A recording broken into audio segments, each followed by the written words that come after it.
Hawn ħafna persuni li mhux qed ilaħqu mal-ħajja. Kliem il-Prim Ministru Joseph Muscat meta kienet jindirizza attività politika fis-sala tal-Kunsill Lokali tal-Ħamrun. Filwaqt li aċċenna li bil-liġi issa persuna tista' tagħmel sena biss fuq il-paga minima imbagħad il-paga tiżdiedilha, Joseph Muscat ammetta li din għandha tiżdied. Nafu bil-problemi ta' nies illi jitħallsu ftit. Illi ma jitħallsux biżejjed.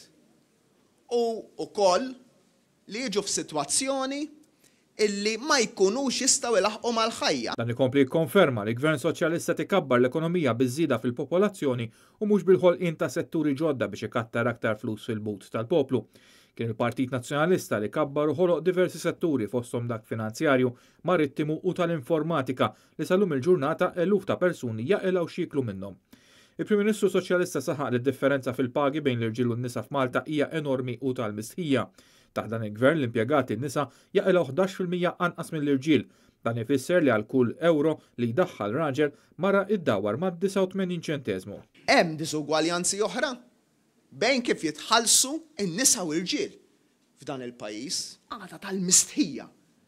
Id-differenza fil-pagi bejn nisa u l-irġiel. Joseph Muscat wasal fi stat fejn kellu jbaxxi rasu rapport tal-KPMG u jammetti li kawża tal-influss qawwi ta' barranin il-kirjiet tal-proprjetà żdiedu.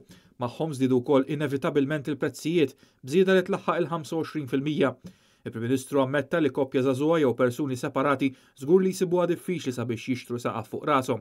Madankollu konsla lil poplu billi saħaq li jekk tiġi biex tħalli din id-dinja bħalissa lil uliedek ser tħallilhom fil-wirt proprjetà li issa tiswa aktar dejjem jekk jirnexxielek takkwista residenza. Hemm sfidi dwar il-prezzijiet. F'sena il-prezzijiet bħala medja l-istess rapport jgħid għax kien huwa rapport oġġettiv żdiedu bejn 20 u 25%.